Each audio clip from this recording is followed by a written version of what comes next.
அமல்படுத்திய மத்திய அரசை கண்டித்து ஈரோட்டில் எஸ்டிபிஐ கட்சியினர் மெழுகுவர்த்தி ஏந்தி கண்டன ஆர்ப்பாட்டம் நடத்தினர். அண்மையில் சிஏஏ எனும் குடியுரிமை திருத்த சட்டத்தை அமல்படுத்தியது. இக்குடியுரிமை திருத்த சட்டத்தின் மூலம் மத சார்பின்மை சிதைக்கப்படுவதாகவும் மதத்தின் பெயரால் மக்கள் பிளவுபடுத்தப்படுவதாகவும் அரசியல் கட்சியினர் இச்சட்டத்தை நிறைவேற்றிய மத்திய அரசை கண்டித்து ஆர்ப்பாட்டம் மற்றும் போராட்டங்களில் ஈடுபட்டு வருகின்றனர். அதன் ஒரு பகுதியாக இன்று ஈரோடு காந்தி சிலை அருகே எஸ்டிபிஐ கட்சியினர் மெழுகுவர்த்தி ஏந்தி கண்டன கோஷங்களை எழுப்பி ஆர்ப்பாட்டத்தில் ஈடுபட்டனர். எஸ்டிபிஐ கட்சியின் மாவட்ட செயலாளர் லுக்மானுல் ஹக்கீம் தலைமையில் நடைபெற்ற இந்த ஆர்ப்பாட்டத்தில் மத்திய அரசை கண்டித்து கோஷங்கள் எழுப்பப்பட்டன.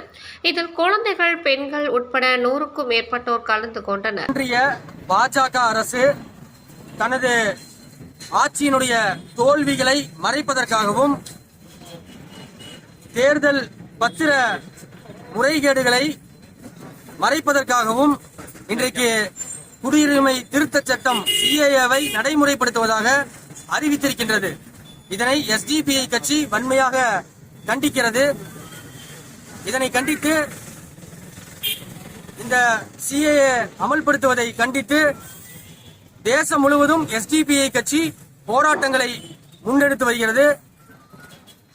இந்த அறிவிப்பு வெளியான ஒரு சில மணி நேரங்களில் சென்னையில தமிழகத்தின் தலைநகரமாம் சென்னையில் மாபெரும் ஒரு கண்டன போராட்டத்தை எஸ்டிபிஐ கட்சி தொடங்கி வைத்திருக்கின்றது.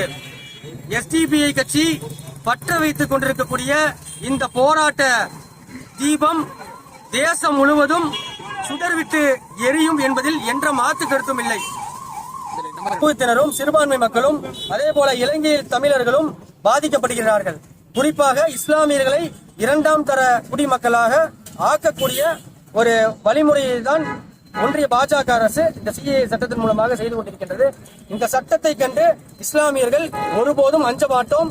எஸ்டிபிஐ கட்சி மட்டுமல்ல, அனைத்து ஜனநாயக சக்திகளையும் ஒருங்கிணைத்து 2019 இந்த அரசாங்கம் எப்படி ஸ்தம்பிக்கும் அளவிற்கு ஒரு மிகப்பெரிய போராட்டங்களை டெல்லி சாயின்பாக்கிலிருந்து தொடங்கி கன்னியாகுமரி வரை போராட்டங்களை முன்னெடுத்தோமோ அதே போல மீண்டும் ஒரு தொடர் போராட்டத்தை முன்னெடுக்கக்கூடிய பணிகளை நாங்கள் செய்வோம்.